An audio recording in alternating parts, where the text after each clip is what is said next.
सगाई के दिन आईएएस बनने की खबर पाकर काव्या खुशी से उछल पड़ी, लेकिन उसके मंगेतर शुभ को रिजेक्शन मिल गया था। शुभ मुंह लटकाकर सगाई से चला गया। काव्या उसके पास जाकर उसे संभालने लगी, लेकिन शुभ चिढ़कर बोला, तुम्हें नहीं मालूम कि मुझ पर क्या बीत रहा है। अगर मुझसे प्यार करती हो तो आईएएस की सीट छोड़ दो, या तो आईएएस बनो या फिर मेरी पत्नी। काव्या सहम कर बोली, तुम मजाक कर रहे हो ना? लेकिन शुभ सचमुच सीरियस होकर कहने लगा, मैं तुम्हारे साथ कदम से कदम मिलाकर चल सकता हूँ, पर पीछे नहीं। ये सुनकर काव्या के पैरों तले जमीन खिसक गई। वह सपने में भी ऐसा नहीं सोच सकती थी कि जिस सीट के लिए इतनी मेहनत की उसे प्यार के खातिर खोना पड़ेगा। काव्या की चुप्पी देखकर शुभ नाराज होकर वहाँ से चला गया। काव्या उसके पीछे पीछे आई। तभी उसने देखा कि सभी उसके आईएएस बनने पर खुश थे और सालों बाद उसके पिता खुशी से नाच रहे थे। तभी उसके भाई को दोस्त ने उसे शुभ और काव्या के बीच हुई सारी बातें बता दी। रात में उसका भाई गुस्से में उससे पूछा, आखिर क्यों वह शुभ की बातें चुपचाप सुन रही थी? इतने सालों बाद घर में खुशियां आई हैं और एक लड़का आकर सब छीन लेना चाहता है। काव्या ने सबको शांत मन से समझाया। ये सब शुभ ने गुस्से में बोला है, उसका माथा ठंडा होने पर सब ठीक हो जाएगा। फिर वह शुभ से अकेले में मिलकर प्यार से बातें सुलझाने की कोशिश की, लेकिन शुभ एक ही जिद पर अड़ा रहा, या तो आईएएस की सीट छोड़ दो या फिर मुझे। काव्या से पूछे बिना शुभ ने मीडिया के सामने यह घोषणा कर दिया कि काव्या 1 साल बाद ही उसके साथ एकेडमी ज्वाइन करेगी और अभी आईएएस ऑफिसर नहीं बनेगी। यह सुनकर काव्या के भाई ने शुभ से कहा, आप दीदी से बिना पूछे उनके लिए इतना बड़ा डिसीजन कैसे ले सकते हैं? शुभ को यह सुनकर गुस्सा आ गया और दोनों में हाथापाई शुरू हो गई। तभी काव्या और उसके माँ बाबा वहाँ आ गए। उन्होंने दोनों को संभाला। फिर रिपोर्टर से काव्या को शुभ की कही हुई बातों का पता चला। काव्या ने सबसे पहले अपने भाई से कहा कि वह शुभ से माफी मांगे। उसके भाई ने नाराजगी में ही सही पर माफी मांग ली। फिर काव्या ने शुभ से सवाल किया, तुम मुझसे बिना पूछे मेरे लिए इतना बड़ा फैसला कैसे ले लिया? शुभ ने शांत होकर जवाब दिया, मैंने तुमसे कोई जबरदस्ती नहीं की, बल्कि तुम्हें 2 ऑप्शन दिए थे, या तो आईएएस बनो या मेरी पत्नी। शुभ की बातें सुनकर इस बार काव्या का सब्र टूट गया। उसने अपनी सगाई की अंगूठी निकालकर शुभ को वापस देकर कहने लगी, इतने सालों तक साथ रहने के बावजूद तुम मुझे समझ नहीं पाए तो इस रिश्ते का क्या फायदा? यह कहकर वह बाहर आ गई। बाहर उसे वही मंत्री मिले जिन्होंने उसे अभी अभी सम्मानित किया था। मंत्री ने काव्या से कहा, नौकरी चाकरी तो होती रहेगी, पर इन सबसे पहले तुम एक लड़की हो। अच्छा यही होगा कि अगर लड़का बड़े घर का है तो उससे शादी करके अपनी जिंदगी आराम से गुजारो। मंत्री की बातें सुनकर काव्या हैरान रह गई, क्योंकि यही व्यक्ति कुछ समय पहले महिला अधिकारों पर जोरदार भाषण दे रहा था। आईएएस बनने के सपने को पूरा करने के लिए काव्या ने शुभ से अपनी सगाई तोड़ दी और साथ में मंत्री जी का असली चेहरा देखने के बाद वह घर लौटी। वहाँ पड़ोस की कुछ महिलाएं उसकी माँ के कान भर रही थीं कि लड़की की उम्र हो गई है। हमें लगा था शुभ से शादी हो जाएगी, पर अब तो सगाई भी तोड़ दी। न जाने अब इसका घर बस पाएगा भी नहीं। समाज का यह नजरिया देखकर काव्या समझ गई कि गलती चाहे किसी की भी हो, दोष हमेशा औरत पर ही डाला जाता है। इन सब बातों से काव्या उदास थी, इसलिए उसका भाई उसे जबरदस्ती एक स्टूडेंट पार्टी में ले गया ताकि उसका मूड ठीक हो सके। पार्टी में जैसे ही काव्या एक कुर्सी पर बैठने जा रही थी, तभी अनजाने में एक लड़के ने कुर्सी खींच लिया, जिससे वह गिर गई। फिर संभल कर बैठने के बाद उसने एक लड़के को माइक पर यह कहते सुना, आजकल नारी शक्ति को ज्यादा महत्व दिया जा रहा है। काव्या ने तुरंत पलटकर जवाब दिया, ऐसा बिल्कुल नहीं है। आज भी लड़कियों को लड़कों के पीछे रहने पर मजबूर किया जाता है। फिर सभी के कहने पर काव्या स्टेज पर गई और पूरे आत्मविश्वास के साथ बताया कि आज भी लड़कियों की वास्तविक स्थिति क्या है। काव्या की बातों से वह लड़का इम्प्रेस हो गया जिसने उसकी कुर्सी खींची थी। फिर सभी उसे सहयोग करके जोरदार तालियां बजाईं। अपने मन की बात सबके सामने कहकर काव्या ने हल्का महसूस किया और फिर अपने भाई के साथ घर लौट गई। अगले दिन काव्या आईएएस की ट्रेनिंग पर जा रही।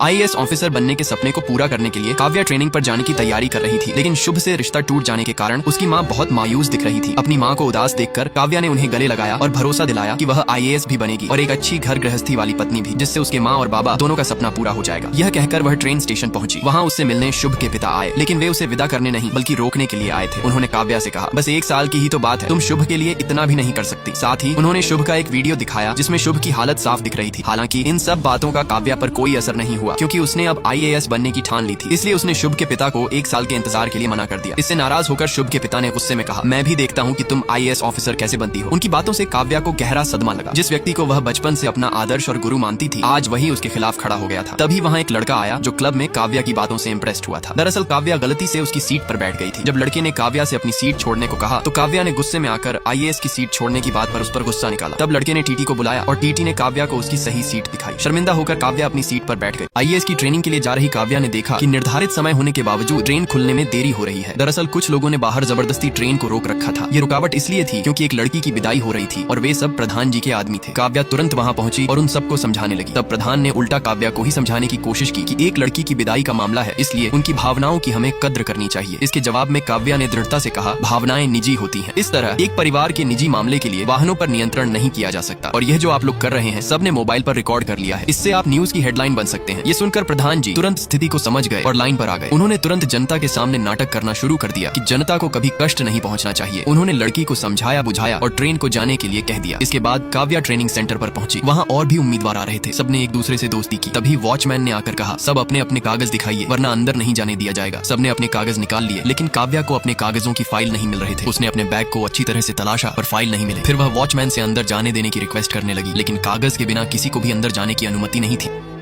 काव्या ने वॉचमैन को अपनी स्थिति समझाने की बहुत कोशिश की, लेकिन वॉचमैन ने सख्ती से मना कर दिया और काव्या को सीधे ऑफिस में मैडम से बात करने को कहा। तब काव्या तुरंत ऑफिस पहुंची। मैडम ने उससे कहा, अगर अभी ही इतनी लापरवाही है तो देश के महत्वपूर्ण कार्यों में कितनी होगी। लगता है मुझे आपको पहले ही दिन एलिमिनेट करना पड़ेगा। तभी कमरे में वही लड़का आया जो काव्या से ट्रेन और स्टूडेंट पार्टी में मिला था। उसके हाथ में काव्या की गुम हुई फाइल थी। दरअसल उसे यह फाइल ट्रेन में पार्टी डेट ही हुई मिली। तब मैडम के पूछने पर उसने अपना नाम अधिराज प्रधान और रैंक 9 बताया। ये सुनकर काव्या हैरान रह गई। एक तो वह नेता प्रधान जी का बेटा निकला और दूसरा उसने 9वीं रैंक हासिल की थी। मैडम ने कागज देखकर दोनों को उनके कमरों में जाने का निर्देश दिया। मौका देखते ही अधिराज ने पहले ही दिन मैडम को कॉम्प्लीमेंट देकर उन्हें इंप्रेस करने लगा। तब मैडम ने उन्हें बताया कि आपके जो कोच है ना, वह बहुत स्ट्रिक्ट है, उनसे जरा बचकर रहना। दरअसल वह कोच कोई और नहीं बल्कि शुभ के पिता है। वह इस बार एक स्पेशल रिक्वेस्ट पर ट्रेनीज के कोच के तौर पर आए थे, लेकिन असल में उनका मकसद काव्या को किसी भी हाल में ट्रेनिंग से हटवाना था।